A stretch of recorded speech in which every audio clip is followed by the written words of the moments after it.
शिंदेच्या घरी शिंदे गटाच्या खासदारांची बैठक सध्या सुरू आहे।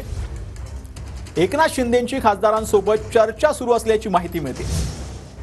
श्रीकांत शिंदेच्या घरी शिंदे गटाच्या खासदारांची सध्या बैठक सुरू आहे। एकनाथ शिंदे खासदारांसोबत चर्चा करतायत। महायुतीच्या बैठकीनंतर आता एकनाथ शिंदे हे सध्या श्रीकांत शिंदेच्या घरी दाखल झालेले आहेत। खासदारांसोबत त्यांची बैठक सुरू असल्याची माहिती आता समोर येते। एकनाथ शिंदे सध्या दिल्लीमध्ये आहेत। एकनाथ शिंदेंची त्यांच्या खासदारांसोबत बैठक सुरू आहे।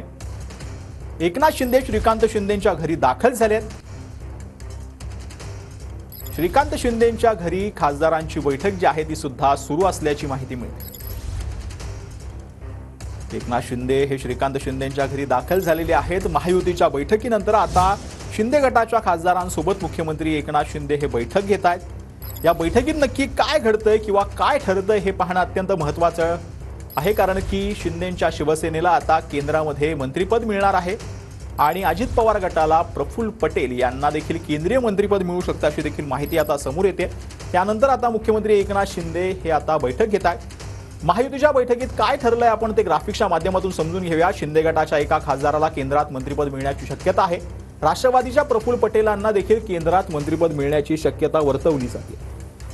शिंदेच्या शिवसेनेला नगरविकास खातं, पीडब्ल्यूडी खातं दिलं जाईल, तर अजित पवारांना उपमुख्यमंत्री पद आणि अर्थ खातं दिलं जाऊ शकतं। भाजपाकडे महसूल आणि गृह खातं राहील अशी देखील माहिती मिळते।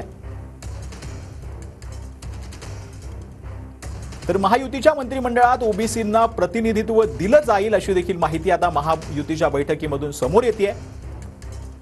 महायुतीत एकनाथ शिंदेंचा सन्मान राखला जाईल अशी देखील माहिती आता या बैठकीमधून समोर येते आहे। प्रफुल्ल पटेल यांना केंद्रात मंत्रिपद मिळण्याची शक्यता आहे, तर शिंदे गटाच्या एका खासदाराला केंद्रात मंत्रिपद मिळण्याची शक्यता आहे। महायुतीची दिल्लीतली महाबैठक संपलेली आहे। यामध्ये महत्त्वाचं ठरलंय ते म्हणजे महायुतीच्या बैठकीमध्ये एकनाथ शिंदेंना योग्य तो सन्मान त्यांचा राखला जाईल असं ठरलंय। तर अजित पवार गटाला उपमुख्यमंत्री पद आणि अर्थ खातं दिलं जाईल अशी देखील माहिती मिळते। तर ओबीसींना प्रतिनिधित्व दिलं जाणार आहे अशी देखील माहिती सूत्रांकडून मिळते।